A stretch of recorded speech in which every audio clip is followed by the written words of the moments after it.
Thank you all for coming. Oh, gee, you should wait to the end before you applaud, but thank you very much. So what we're going to talk about today is ETA. This has become a known acronym. It's grown from when I first started this whole, when I didn't start the idea, but when I first got involved with this, but this is entrepreneurship through acquisition. So this is the idea that there is a path to entrepreneurship if you don't have the next great idea of starting a business. The other thing I always talk about entrepreneurship through acquisition is the day you start, you have immediate cash flow. So you don't have to move into the basement of your parents' house, eat peanut butter and jelly sandwiches. This is a way that you can just sort of jumpstart an entrepreneurial role. So that's what we're going to talk about today. The big question is, do you want to be a CEO? And of course, everybody says yes. That's like, of course you want to be a CEO, right? I would caution everybody to really think through that. And for two reasons. Is that number one, it's a lot more than what you think it is. And number two, you really have a passion to do that. And if you think you want to do it, then you should talk to a lot of people who are in that role. My brother sells franchises, and for Smoothie King, I always have to give him a plug. So if you're interested in a Smoothie King franchise, I can hook you up with my brother.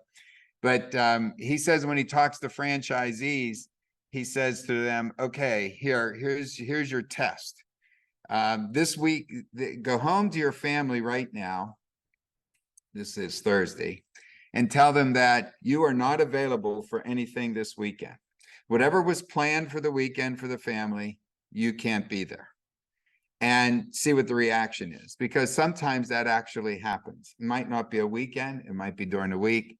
The thing about being in this type of a position, particularly when it's your own business, is it has to be a part of who you are. That's it. It's who you are. You can't think about work hours or anything like that. The second part is it's truly a leadership role. And I don't know what the statistics are on leadership, but I would venture to say, I make up a lot of statistics. So I'll just venture to say that 8% of the population are leaders and 92% of the population are followers. And that's not bad. I mean, we can't all be, out in front. We got to have people that listen and follow. But there's a lot of people that they want somebody, they want to know what their job is. They want to go and do that. And then that's it. So this is truly leadership, really to the highest degree. Okay. So why am I here? Because to me, it's the greatest career path anybody can have. I've been able to do this for most of my career. And it's something that I guess I'm starting as I'm older and start to reflect back.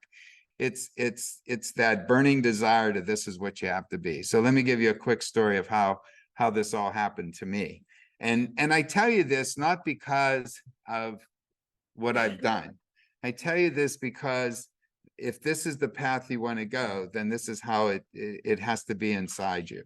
So I always tell the story that when I was a little kid, I had my own business. I had a Kool-Aid stand, not a lemonade stand, because Kool-Aid costs less. And so I was worried about, cost of goods sold. And then I was a paper person. I delivered newspaper. A lot of you don't know what the heck that means, but that was a way a small little 9-year-old could have their own business. And I learned about a lot of stuff in those two ventures. And so all my life, I always wanted to have my own business. Now, everybody says that. If you go out here on the Parkway East, this main road into Pittsburgh in the morning and traffic's backed up because of the tunnel, if you ask just about anybody in the car, they're probably going to say, yeah, I wish I had my own business. I don't want to go do this. But that doesn't mean they're qualified for it. Maybe I wasn't qualified. Maybe I'm not qualified for it, but this is all I wanted to do. So out of college, I started my own business. Well, I tried to start my own business and I had a rude awakening about financing with banks. I went to a bank and said, I need this $75,000 to start a business. And they said, how much money do you have? And I said, well, I don't have any money. That's why I'm here. And the bank said, well, we don't lend money to people who don't have money. So that was a big lesson for me.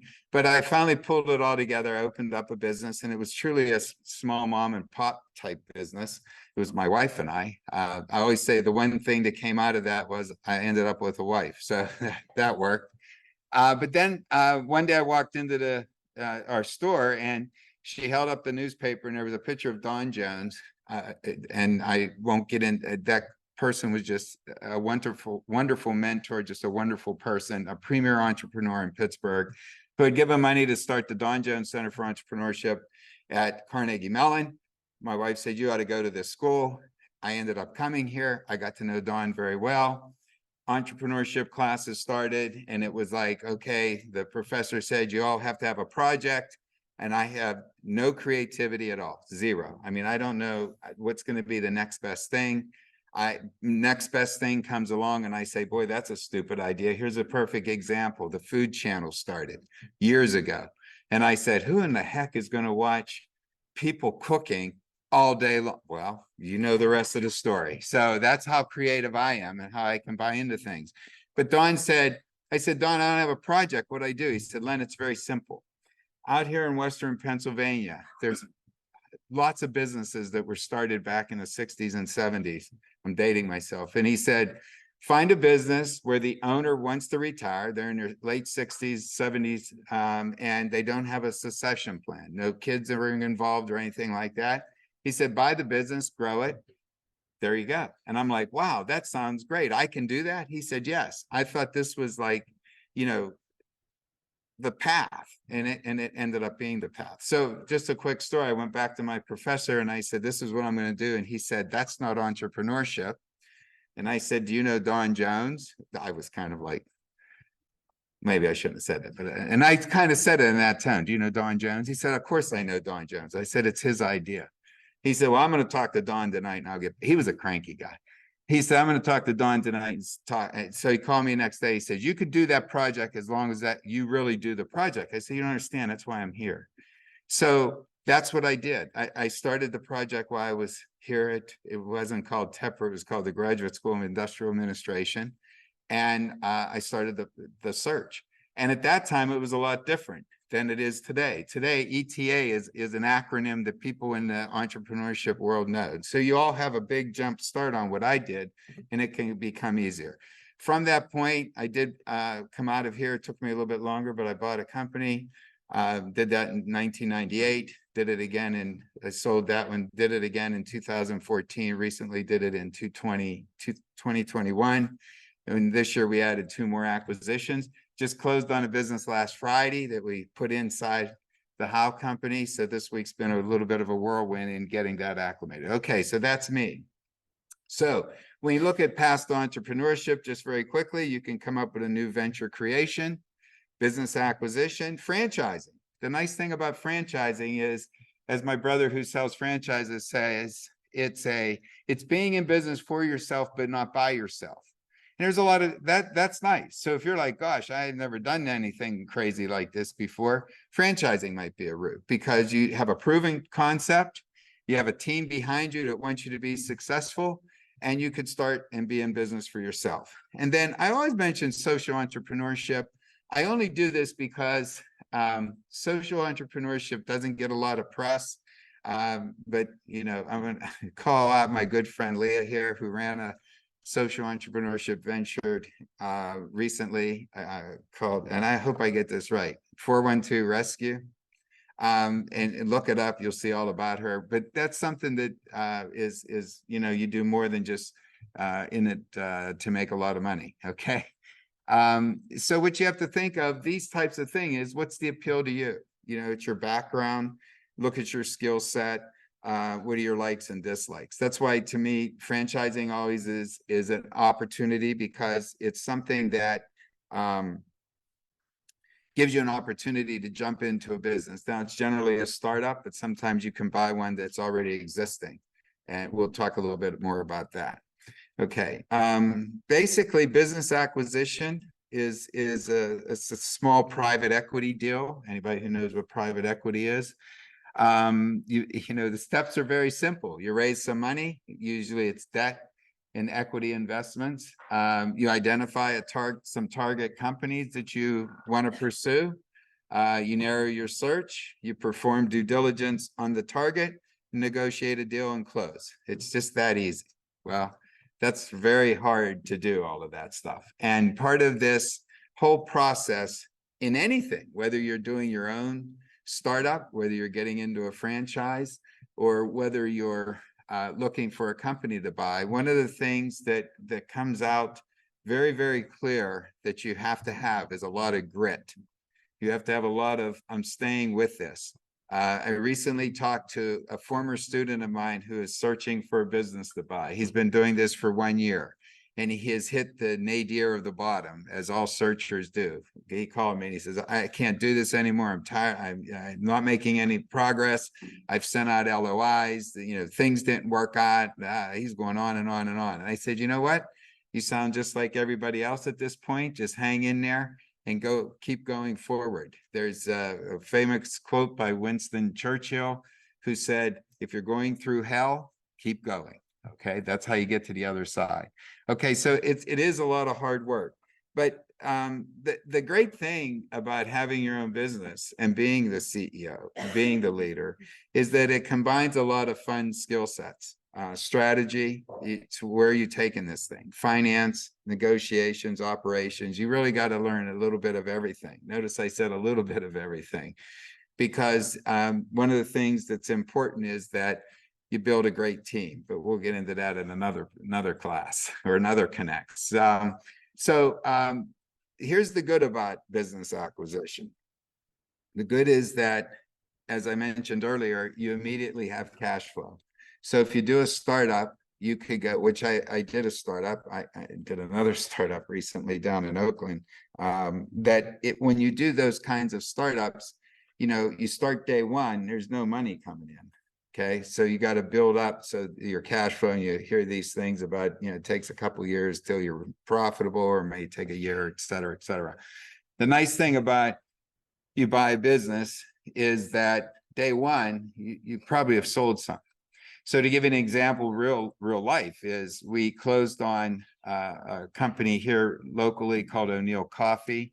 We bought their roasting plant. They're keeping their retail store. But when we bought it, we closed on it last Friday at 4:30, and we took over Monday morning, met with the employees, and all. That was a lot of excitement. We've been meeting with customers this week. But the nice thing about it is, on Monday, we shipped product. We invoiced people. Oh, and by the way, there were receivables coming in. So, we got checks coming in at the same time. So it's a little bit smoother from that aspect. You get to work immediately on the plan to grow and improve the business.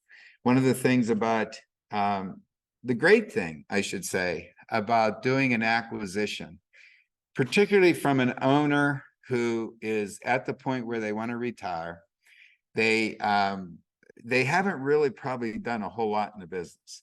So this is where, if you find an owner who's ready to retire, ready to be done, just like my friend Joe from O'Neill Coffee, just like my friend Mike, who owned Mr. Snacks earlier this year, that we bought in January, and just like when we bought the Howe Company, Dick Beach and Ernie May, they were all ready to be done.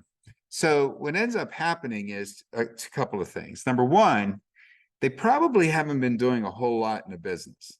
Okay, people have said to me when we go in and do an acquisition, I haven't been out on the road selling. I haven't been really changing much. Here's one thing I always found: if they have trucks, like the Howe Company and my previous business, Uncle Charlie's did, they usually have 250,000 miles on them. So, you're going to probably have to replace trucks real soon, because generally owners that are getting to the point of retiring, they're not going to put a whole lot of money into the business. They're not going to put a whole lot of, they might not be putting as much effort into the business. So this gives you an opportunity, and this is what you look for. You look for the opportunity of, how can I change some things, or how can I just do some basic business things, like go out and sell to a different market or something like that, where you can actually grow the business. And what I've found is that a lot of times the owner will tell you what that path is. I usually ask the question, well, I used to ask the question, you know, if you were my age, what would you do differently? But I can't say that anymore because I'm to the point where the person I'm buying the business from is either my age or younger in the case of this recent acquisition. But I say, if you were 38 years old and starting this all over again, coming in, what would you do differently or what would you do new?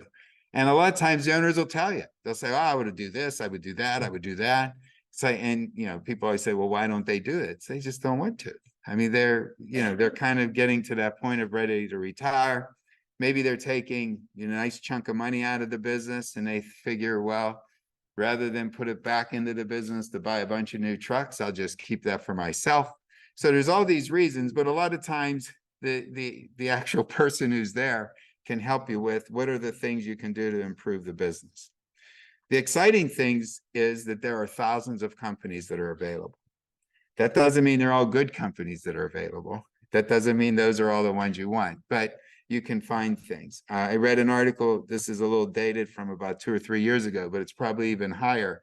25% of small companies are owned by people that are older than 65.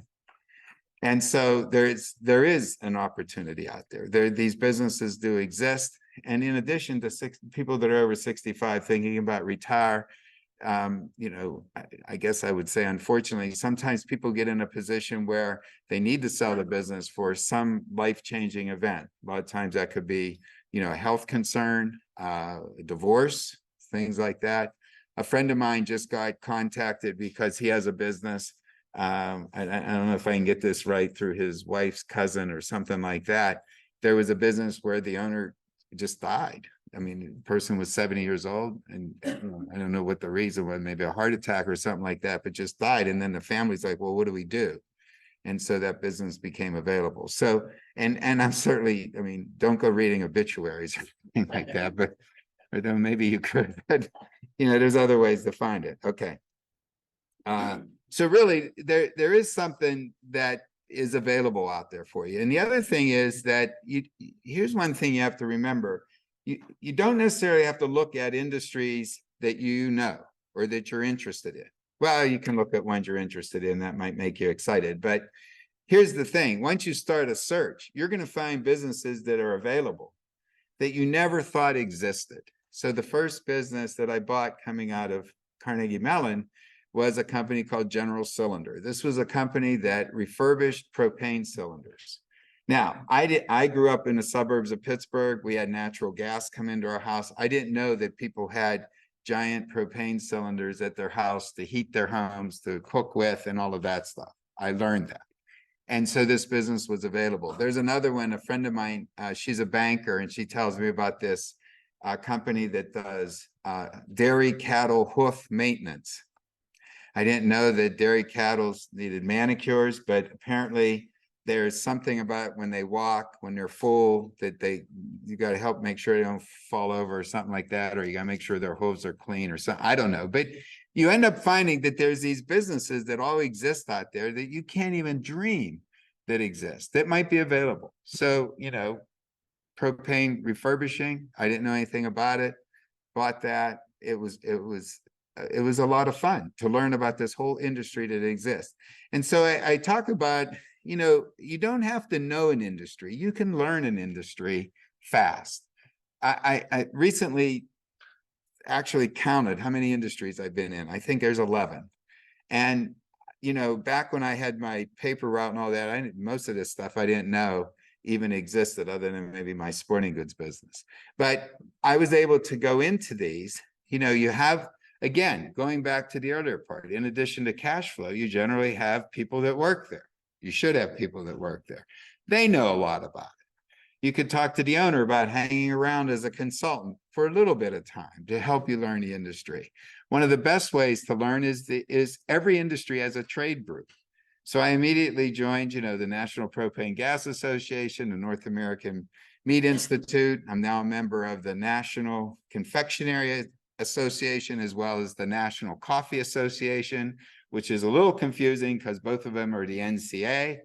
So I have to know whether it's coffee or candy, but you just get involved with these and you get to know people, and then you have buddies. So when things are going crazy, you call somebody, you know, from the industry and say, hey, pork prices just went up, you know, a watt. what do I do? And they'll tell you. So it's just a way of learning an industry. And I really feel that you can learn an industry pretty quickly. Okay. Well, here's the bad. Everything has good. We'll talk about the bad. The search process is long. It's very, very long. And that's where I get back to, you got to have grit. You got to have I'm staying with this.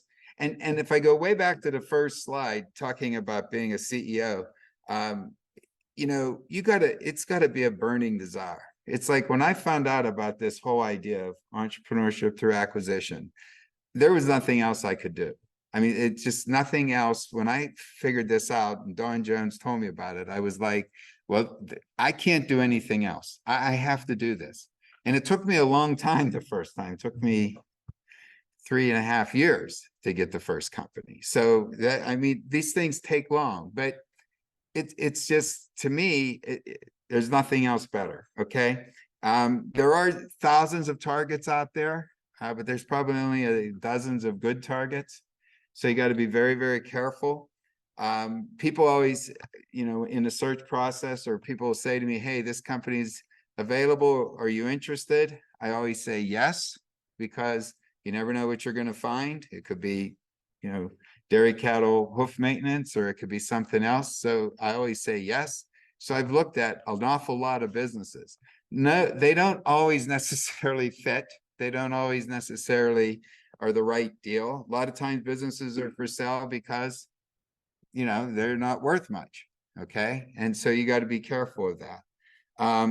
And so what you're looking for is, something that's profitable, something that you can grow, that has a future, and look for those things that, again, if you sit down and talk to an owner, they'll probably tell you how to map out a strategy forward.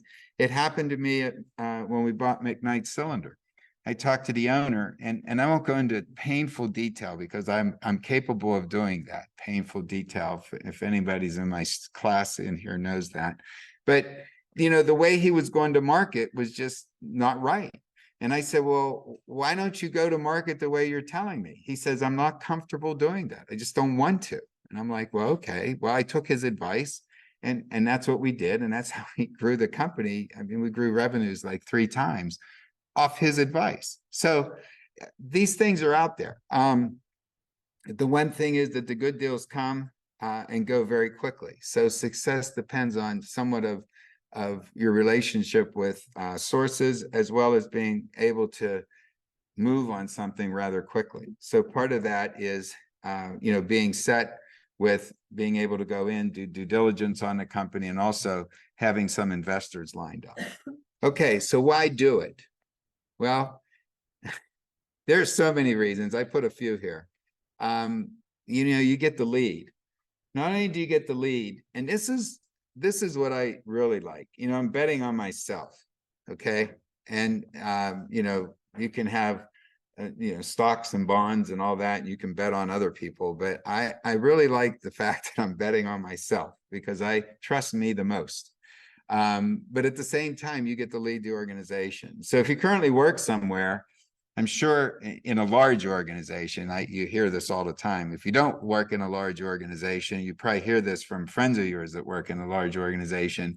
They always tell you how dumb the leadership is. They change this, they do this. If I was running a company, I'd do that.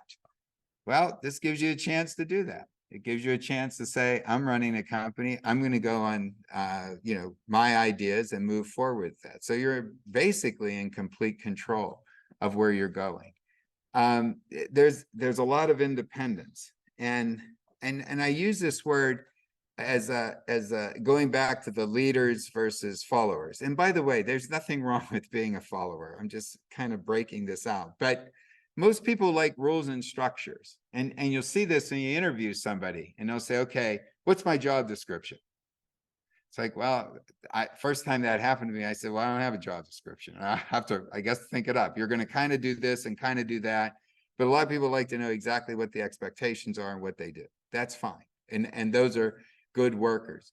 But, when you have the opportunity to lead, the opportunity to take the company where you want to go, you have that kind of an independence. You don't have somebody telling you well, we're going to do this, and you roll your eyes and say, well, that's a dumb idea. You don't have to do that because it's yours. There are the highs are high, the lows are low. I mean, it is somebody told me this not too long ago. If you ever talk to my kids, they'll tell you I have no original material. I steal it from everybody. But somebody told me recently, they said, this kind of a path, running your own business, is like a roller coaster. You're going ups and downs and ups and downs. And if you have a job, it's kind of like a merry-go-round.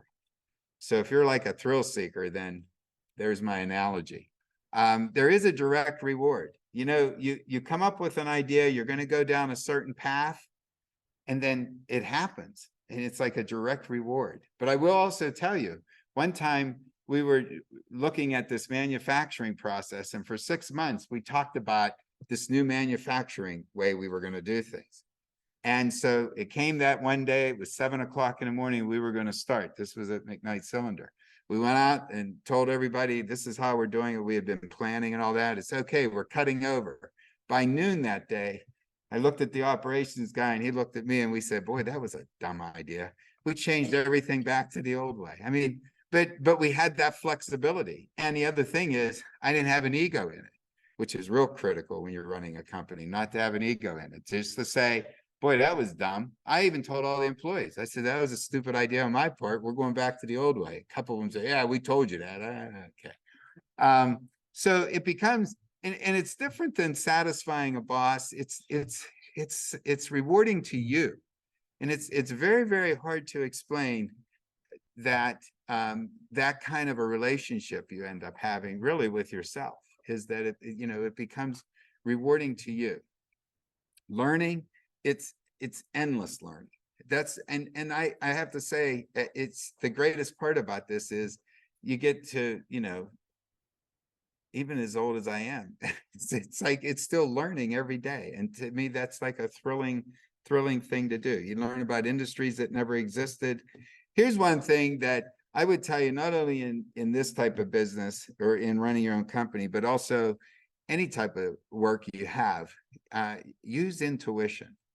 I could tell you about 2 key hires that I made that I didn't listen to my gut, and they were big mistakes. But when you're doing your own thing, you can listen to you can go with your intuition sometime. Some of the characteristics, I've talked to investors, and investors, when they're talking to people who are out searching for a company, they talk about what it is they look for in a person. And by the way, investors, I had an investor tell me this, investors bet on the jockey, not the horse, meaning investors bet on you. They don't necessarily bet on the business, okay? If you believe in the business, that's fine, but they're looking at who you are as far as that is. And some of the things they're looking for are a person that's curious, because if you're curious, you just want to know things. And I've found, thinking about this, I always go on plant trips. I was just at a candy industry function last week, and I ran into somebody who runs the largest chocolate producing company in the country. He's the plant manager. We don't sell much chocolate, and we don't buy direct from them. I mean, they're not anything connected to us. But I said, can I come to the plant and see a tour? He said, sure. Now, I want to go to that plant. Number one, I just want to see how they take cocoa beans and turn it into chocolate. That's pretty exciting. But more importantly, I don't know what else I'll pick up about the way they run their plant that might help us run ours. So curiosity is a big one. You got to be humble. You got to have confidence, but you can't be, an egotistic type of person. You got to be humble. You got to understand that when you're running your business, take advice from people. I always tell people, Mr. Rogers used to tell little kids, always look for the helpers. I say that in business, always look for the helpers. I've seen a lot, I've been around a lot, but I don't know everything. So I'm always interested to get some help from somebody. And you got to have that kind of a attitude. If you have the attitude that I know everything, maybe you do, but if you don't, you're not going to do too well in anything, really. Okay. Should you do it? Well, here's a couple of reasons if you should do it. Number one, whoever your significant other is, they have to be all in. Okay. I am extremely, extremely fortunate that my wife just says, okay. I mean, she doesn't roll her eyes. She just says, actually, she gets excited. She says, oh, you're going to sell that company? Yeah. I go, oh, that's pretty exciting. What are you going to do next? I don't know. Well, okay, we'll figure it out. That if you don't have that kind of support with your significant other, it's going to be a very, very hard thing. Because remember what my brother said, you have to go home sometime and say, everything we were planning, I'm not doing this weekend. And if the other person gets mad about that on a regular basis, that's not going to work too well. And you got to make sure that that works. I do want to say, though, one of the things about the work I do is that it's a part of me. So I am able to balance. That's the big word of, well, I guess that's an old word. That was early 2000s. Everybody wanted to have balance. Although you hear it now with all this COVID stuff about, balance in your life. I figure I'm one of the most balanced people in the world as far as work and my personal life. I am so balanced, and I won't give you all the reasons why I think that, but I am that way because I have an understanding partner who understands that, sometimes this happens, sometimes that happens, but in the end, I'll balance it out. I used to tell people used to say to me, why do you want to have your own business? And I got tired of explaining who I was and all of that. So I used to say, this is when I was younger, I used to say, the reason I want to have my own business is when my first child, and I didn't have any kids at the time, my first child gets on the kindergarten bus, I don't want to have to take a personal day off. I don't want to have to say to somebody, I need this time off. I just want to be able to do that and then work. But at the same time, I have no clue how many hours a week I work, because to me, it's not working. It's who I am. And it's the same thing in the way I run my personal life. It's just all of me. Okay. Okay. All right. Enough of that psychological or whatever that stuff's called. Okay. There is a loss of salary and benefits. I mean, it could be a little bit less on the salary and benefits than if you go work for, somebody else, but at the same time, it'll balance out in the long run.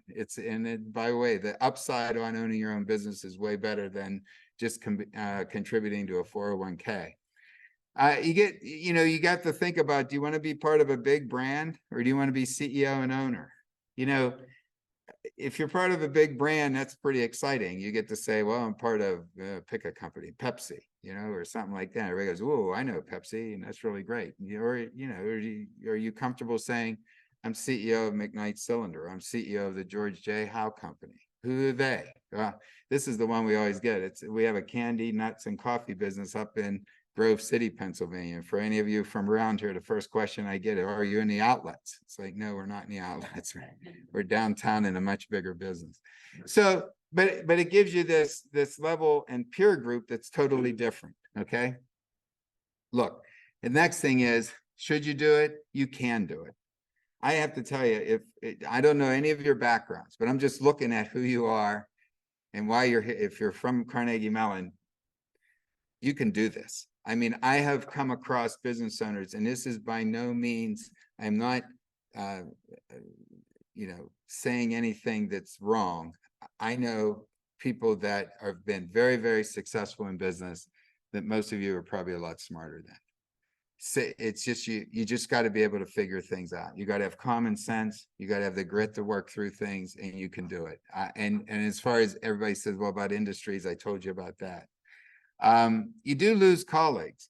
So, you lose that water cooler discussion about things, but you end up with different colleagues. And that's why I said it's the benefit of your significant other. I mean, they become your sounding board when you come home, and because there's a lot of things you can't share with the people that work with you, because if there's things that you're battling about what's happening to the company, you can't share that a lot of times with people that work with you, because they'll get scared. It's like, oh my gosh, the wheels are falling off. I better get my resume out and leave. And you don't want that to happen. But you end up, other business owners are the best. They're the best because you get to know those people, and they've all been through things. And there's these networking groups that you can join where it's all business owners that come and talk about stuff, and you get little things that you could say, and you can get a lot of support there. A lot of times you lack departments, human resources, that might become you. Marketing, R&D. I always use this comment, and this is one of those things that other people that run their own business can appreciate. You know, I had this friend one time and they were an investor group and they said, oh, we're buying a cheese company.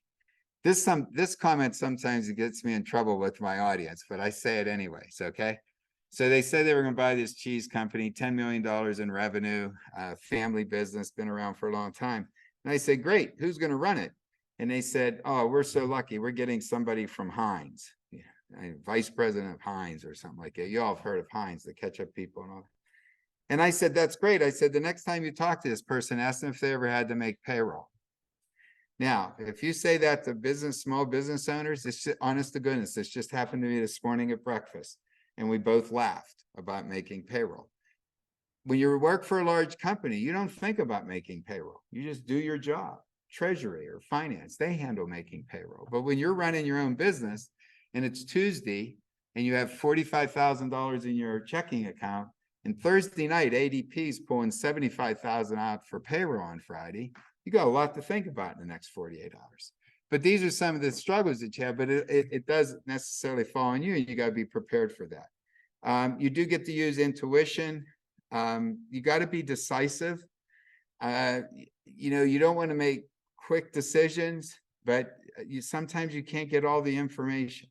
And at some point, you got to make a decision. And you get to use a lot of common sense. You got to have energy for this, and you got to be selling all the time. I don't go out every day and sell candy, coffee, and nuts. I mean, that's not what I'm doing. That's not what I'm talking about as far as selling. But you got to be selling who you are, what the business is, and you're selling to investors, you're selling to your bank, you're selling to your customers, you're selling to your vendors, you're selling to your employees, you're selling to everybody on a constant basis. And if you don't, and that doesn't mean you have to be a good salesperson. People say, oh, Len, I'm afraid to make a cold call. Okay, that's okay. I'm not talking about that. I'm talking about just being, having the energy to get people to understand who you are, what the business is, and that just helps the business, particularly with the people you work with, particularly your vendors, particularly your customers. It's got to be that way. Okay. Here's the thing is, I'll warn you, once you do this, you're done. This is all you could ever do, because once you get a taste of it, there's nothing else in the world I could ever think about doing, but this kind of work. Okay. Funding. So you got to figure out, everybody says, well, here's the big things. And there was a recent study done by Yale. I guess they're Yale University, I guess they're called. And all the schools, business schools, are starting to teach entrepreneurship through acquisition. I teach that here at Tepper. So I have 3 classes that I talk about this all during class, and you learn much, much more. So Yale did a study recently to find out why people in business school go through those types of classes, graduate, and don't do this. And it gives you all the reasons. The number one reason was they're afraid. I use the word they're afraid. It says that they don't think they have the management skills to do this. Okay, we already covered that. The second thing is they said, you know, finding investors. And then third, I think, is finding a business that's appropriate. But it is important to find investors. A lot of people say, well, you know, I'll get friends and families involved in it to invest in the business. I'd be very careful with that. I've seen it work and I've seen it not work. So just be careful. You want to make sure that next holiday dinner, you survive that. You know, this person this morning who I met with, we had a lively breakfast meeting. He was telling me that he bought his father out of his business, and there was a bunch of family members. He named them 2 cousins, an aunt, a this, a that, all that, and a grandmother. And he said, one day, he said, I fired all 6 of them except grandma. I said, well, I'm glad you didn't fire grandma. That would be really tough. He said, well, you know, Thanksgiving dinner went from 20 people down to 6 next time. So, and I tell you that because, you know, you don't want to wreck personal relationships. So just friends and family are great. You know, grandma probably loves you. Grandma would probably give you all her money, you know, to invest. She wouldn't even care what the business is. Just remember, you just want to make sure that you're covering that. But other investors are former business associates. Former business associates are good because they know who you are. They know the kind of person you are. And I notice I say former because It's real difficult to ask other business associates you work with if you're going to do so. Business owners are great because they get it. They understand small business. They understand what it is to do a small business, and they've probably made money having their small business, so they're usually ready to invest. High net worth individuals, generally those are former business owners or those are business owners. So those two are kind of lumped together. There's this thing called family offices. These are families that have a lot of money, for lack of a better word. Most of the time they may have made it through selling a business. And now we go to search fund funders. So there's a whole world out there, this thing called search funds. So when I first did this, when I first got out of school and decided I was going to look for a business, I didn't know about this concept. And it's really something that's developed of people will invest in you and pay you to go find a business to buy. Now, when I first heard this concept, I was like, oh, for heaven's sakes, who would ever do such a thing? Who would give you money to pay you a salary to go find a business that they were going to invest in? Then they'll be your investor. So because we have limited time, all I will tell you is it's a Stanford white paper. It's called, if you Google Stanford University Entrepreneurship through Acquisition white paper, they update it every 2 years. They give you statistics on how to be successful, et cetera, et cetera, et cetera. How many people have been successful? They follow searchers and all that stuff. But the Stanford model is one where you go out and you talk to investors and you sell shares in your search, and you give them a budget. And you say, over the next 2 years, I'm going to pay myself X number of dollars. I'm going to need money to search. I'm going to need money to travel, blah, blah, blah. I think Stanford, the average is a $400,000 raise. And then you start to search. And then when you find a company, you ring up these investors and say, I found a company. And then you have some sort of arrangement with them. So that whole world exists. And that's part of what I teach, is this whole search fund thing. The other thing is just network. I mean, people always talk about networking. I can't tell you how successful things have happened to me because of networking. The businesses that I've bought have all been through networking. So, I mean, I find people to work with me through networking. I mean, you just got to tell people. And I would tell you that if you don't do this path and you go work somewhere, still network with people in your industry, network with people of things you want to do. If you want to become a CFO or you want to become a vice president of sales, network with those people that have done it, because those are the ones that will help you get there. And lastly, I don't know if I mentioned networking, but network. Okay. Now, the thing about investors are there's some things you got to work out to make sure that you're comfortable with who you're investing with.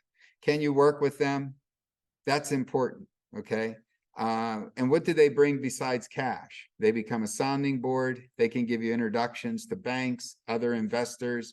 You know, if you find an investor, the first question or the last question you ask is, okay, thank you. I'm glad you're going to invest with me. Who else do you know I should talk to be an investor? And then, of course, they can do introductions to professionals, attorneys, accountants. I just met with somebody who has a business they're starting up and asked me about who do I know attorney-wise that can help them.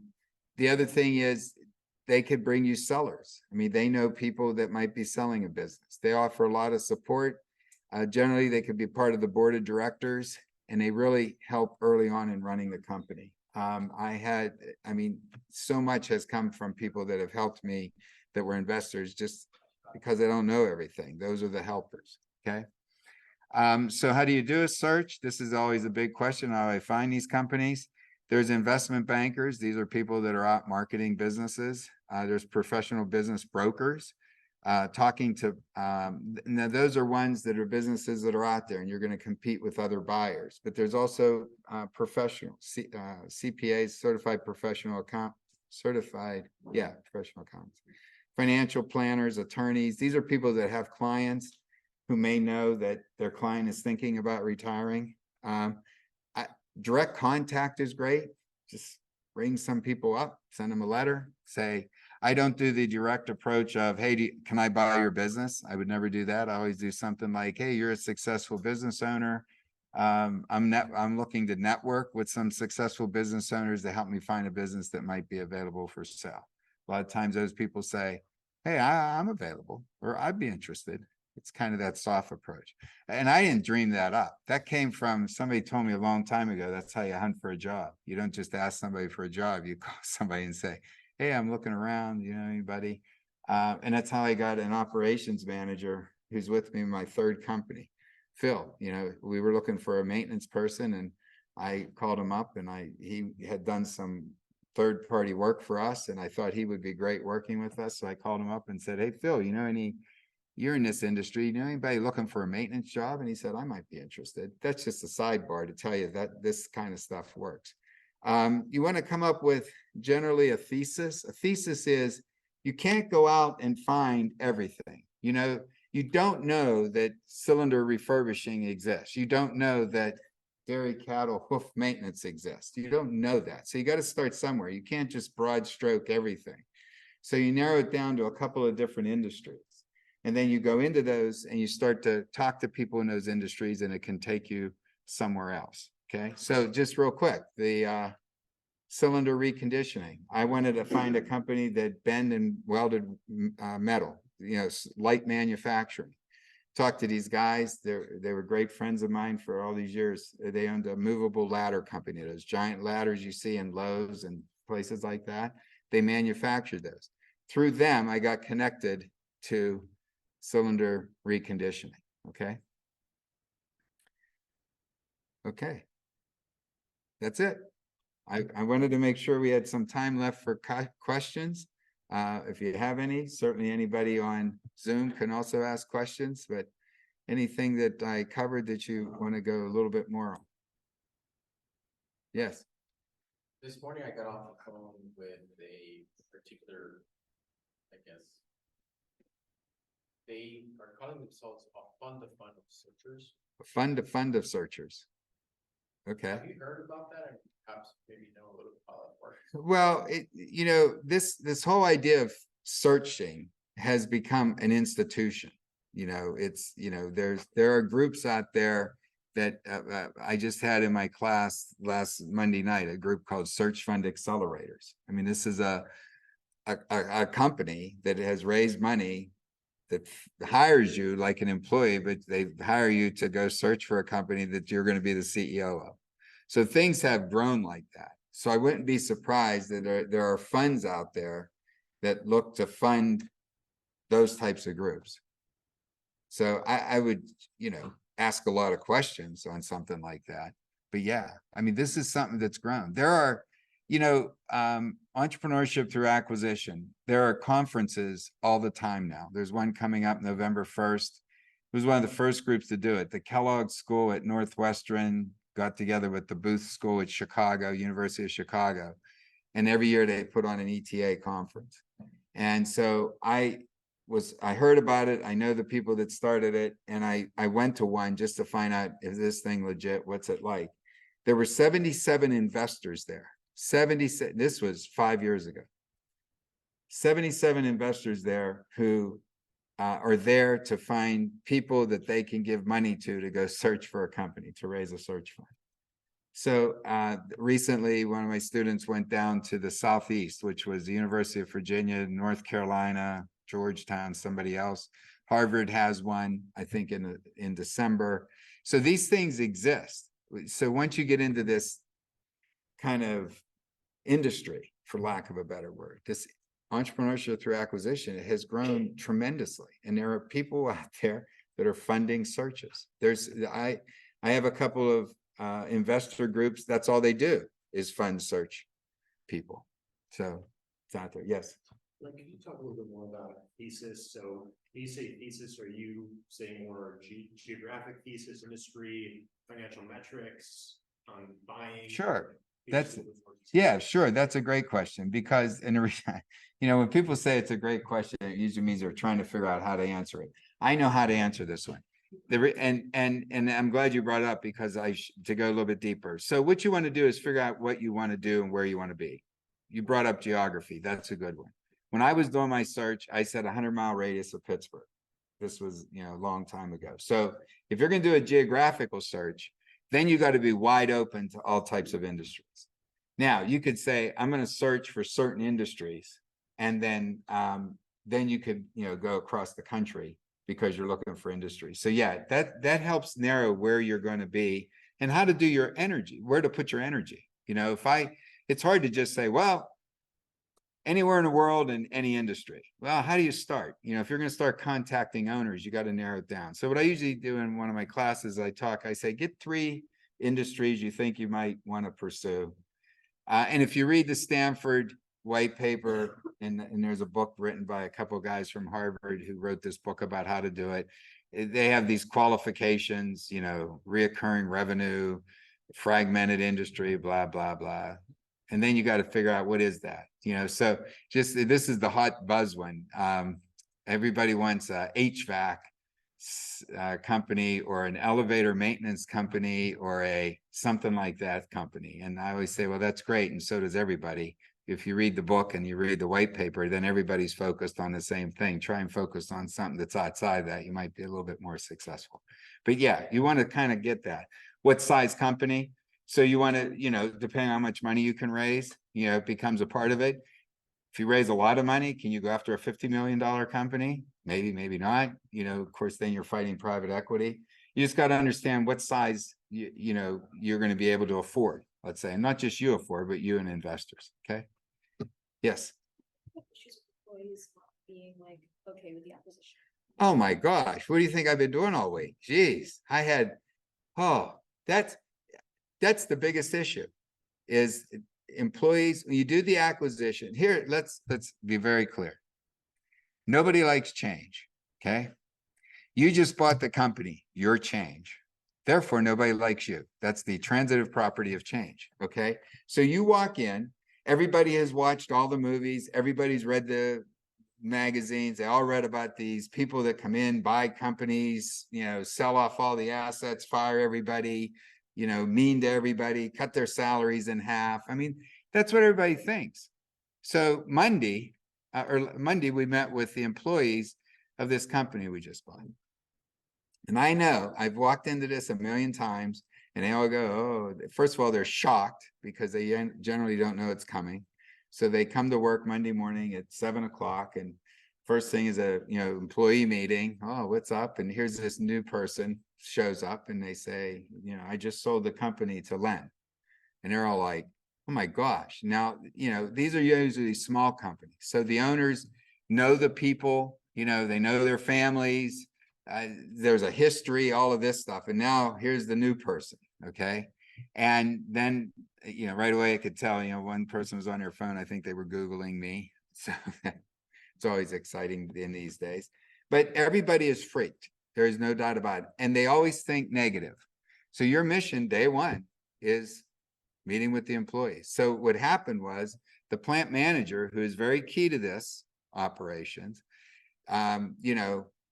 he talks to the owner afterwards. I always refer to those as parking lot conversations. You have the conversation like this and we say, any questions? And everybody says, no, we're good. We're good.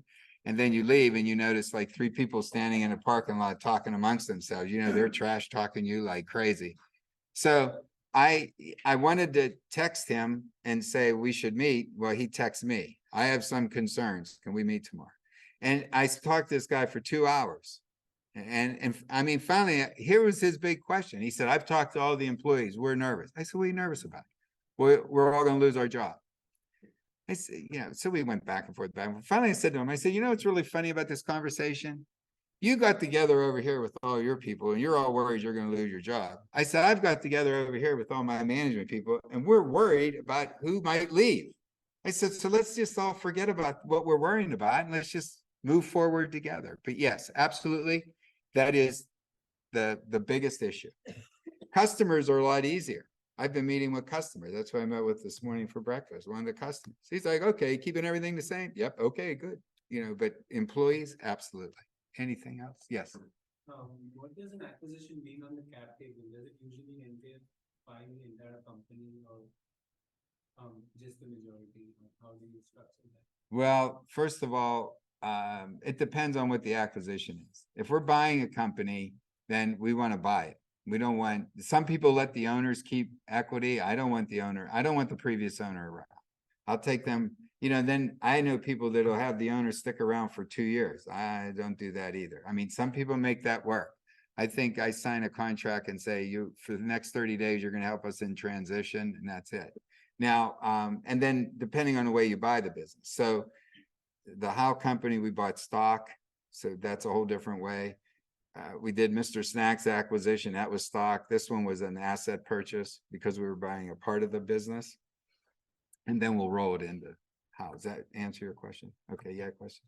I had an explanation, so you said that the instance acquisition, you can raise money via debt and equity. So for an acquisition standpoint, which will be preferred, and what are the key factors we need to consider going for debt or equity? For debt or equity? Oh, both. I mean, the more debt, the more you can use other people's money, the better off you are.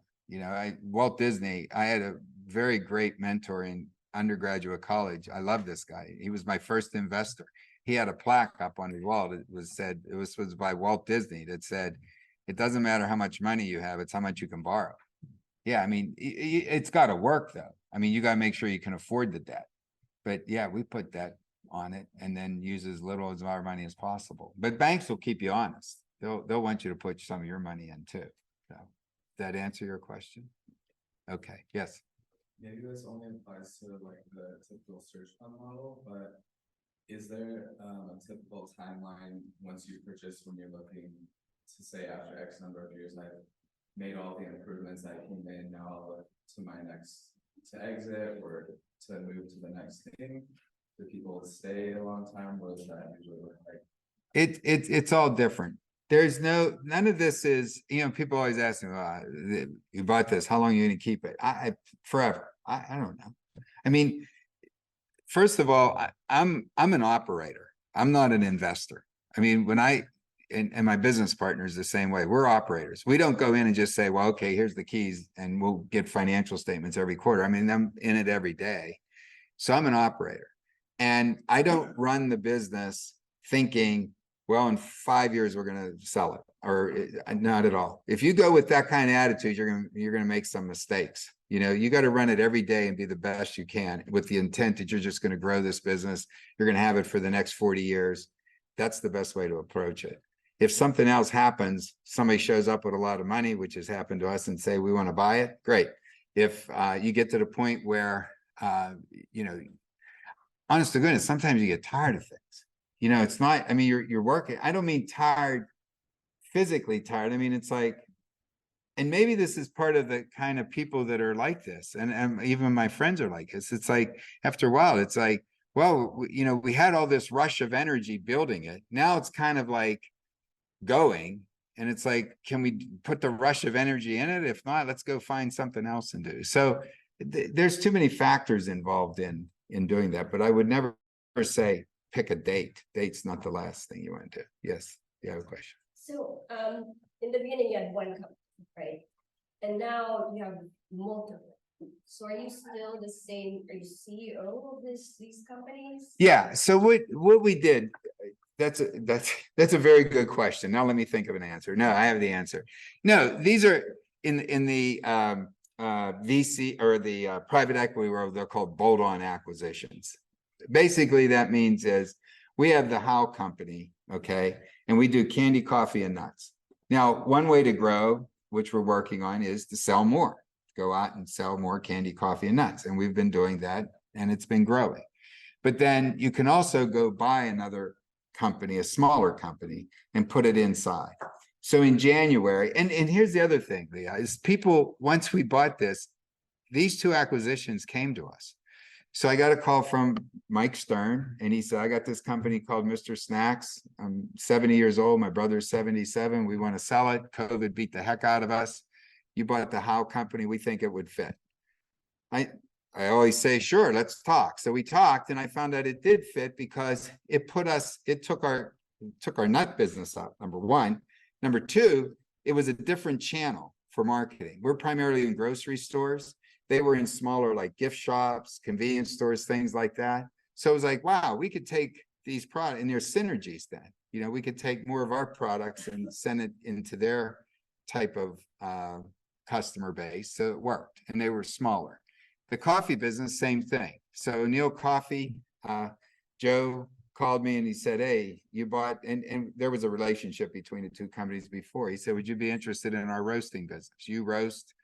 And I said, sure, let's talk. So he wanted to keep his retail coffee store. Great. And we bought the roasting facility. Again, we've got a bunch of customers, you know, and it's in a different channel. Our coffee business is primarily hospitality, restaurants, hotels, and things like that. He was selling to private label in bigger quantities, to other companies that look like they roast their own company, or to people that do office coffee. So this is a whole new channel for us. So that's why you do it like that. It's a growth strategy.